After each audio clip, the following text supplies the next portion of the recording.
Welcome back to Virtual Reality. My name is Thomas and you're watching VoodooDE VR. This is the next episode of my VR and AR weekly news, this time with week 13, 2023. So here in Germany, it was really cold this week. It was around 0 degrees Celsius, freezing. And I'm not sure. This is my temperature. I love this. So we will see what comes in the next week. So you will find everything about VR and AR, hardware, games, releases and sales. Thank you to my sponsors, VoodooDE VR, Open Events, Virtual Escape and Slim Beats. Let's have some fun with the video and let's go. VoodooDE. So the people from Rokid VR had the chance to try the new Vive trackers with the cameras. As you know, the old Vive trackers are tracked by the base stations of the lighthouse system, and now they don't need the stations anymore. They just track themselves with the cameras, and they had the chance to try that at an office location like this. And he had the 2 trackers on his feet. Yeah, and he played some soccer game, and then he said that, that he was impressed by the tracking because it was not flying around or glitching or freezing or something. Like I expected that for the camera tracking, that it's not so exact, but obviously it should be really good. But he didn't try that with 5 trackers because HTC says there are 5 trackers that can be connected at the same time for full body tracking. The next thing is that they said they use OpenXR, so that means it could be possible to use that on the Quest 2 or something later. But he tried that on the Vive XR Elite, and then he had to connect a small USB-C dongle to the headset. And HTC says that this tracker can also be plugged into the PC. But what with Quest 2? I don't think it's so easy just to connect a dongle to the Quest. That won't work. They need some driver or something. So that's the question, how that will work, or if it even will work. However, the tracking of this device is pretty good, as they say, but I want to try it for myself. So I'm looking forward to try the Vive tracker for myself with the cameras, and then I will show that on my channel. So as you perhaps know, here in Europe, where I live, we can just order the Pico 4 without any problems. But when you are living in United States, then there is it is not possible to buy the Pico 4. So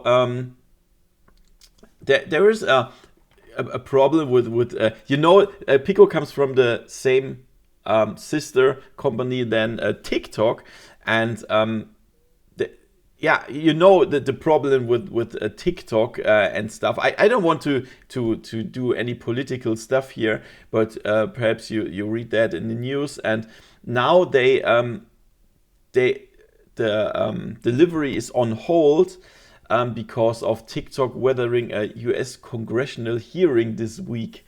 And I've seen that in Germany in the news as well, that they have problems with TikTok in the United States and stuff.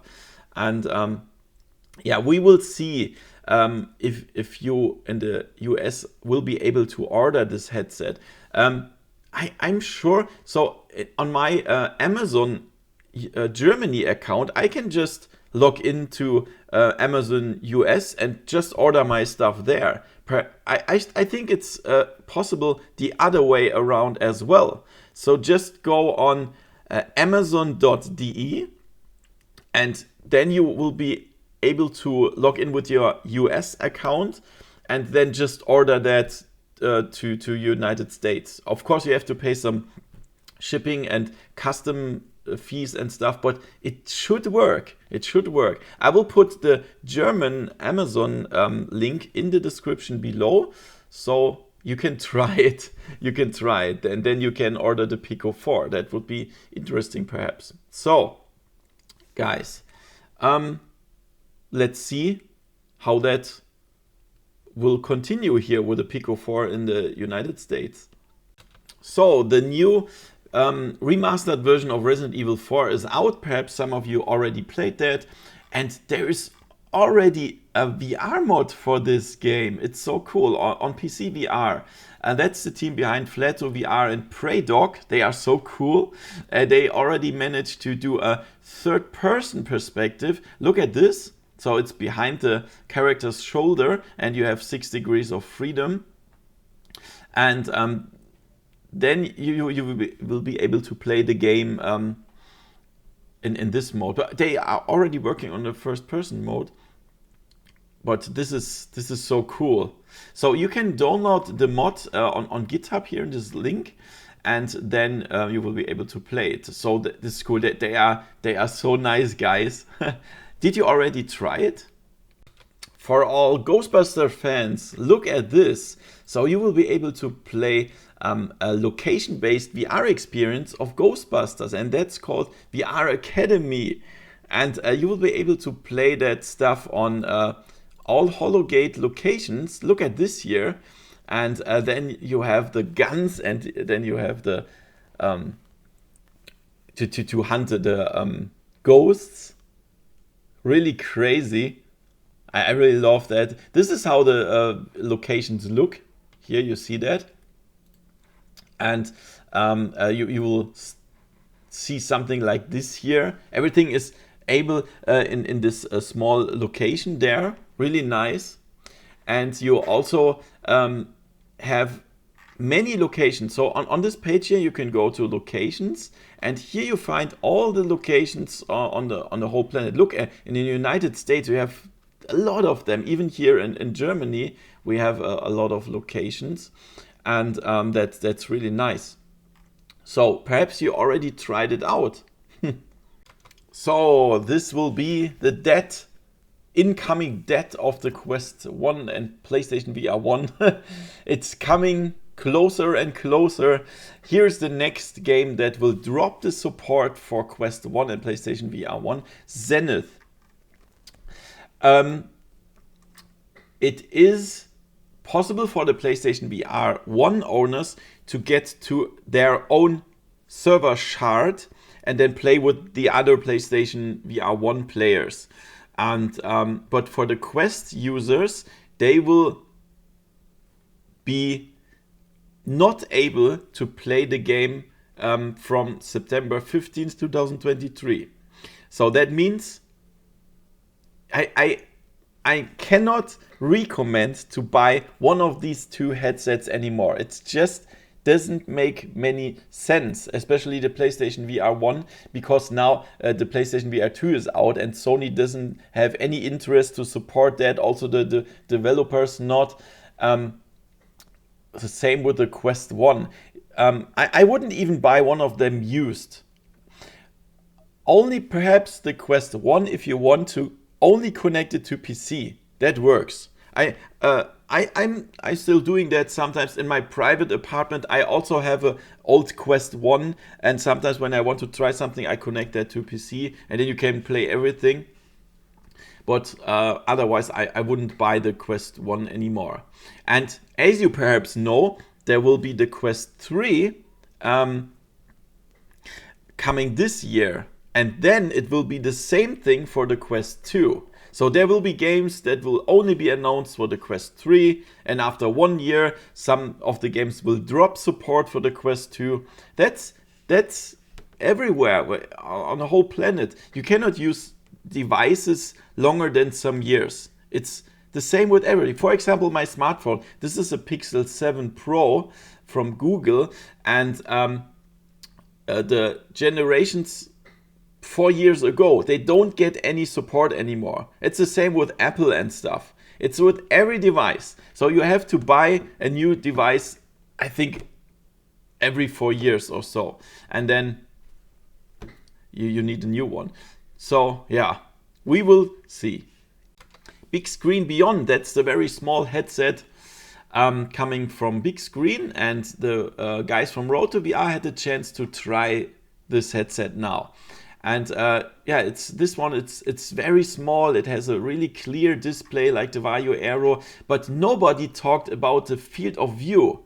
But this guy is the first that talked about the field of view, and he compared that to the clarity is as good as the Vario Aero, so that sounds really good. But the field of view is even smaller than the Vario Aero, and that's for me personally, it's a no-go, because I don't know if you saw my review of the Vario Aero and other reviews, and everybody talked about the very small field of view of the Vario Aero, and the field of view of the Bigscreen Beyond is even smaller. And for me, it could be crystal clear and only 1 gram, and I wouldn't love it, because I'm a really huge fan of field of view, and that's something, yeah. I know there are many people that don't give a fuck about the field of view, but I really need that. But look at this. Then he tried to remove the facial interface, and then he had a very good sweet spot and also a bigger field of view.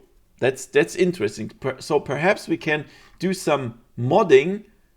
You can remove the facial interface here, and then he just put that on his nose, and then it was much better, much bigger. But then, of course, there's no comfort and also light leakage and all the stuff. So this is the question, how we can mod the Bigscreen Beyond or something. So I'm really looking forward to try it somewhere, somehow.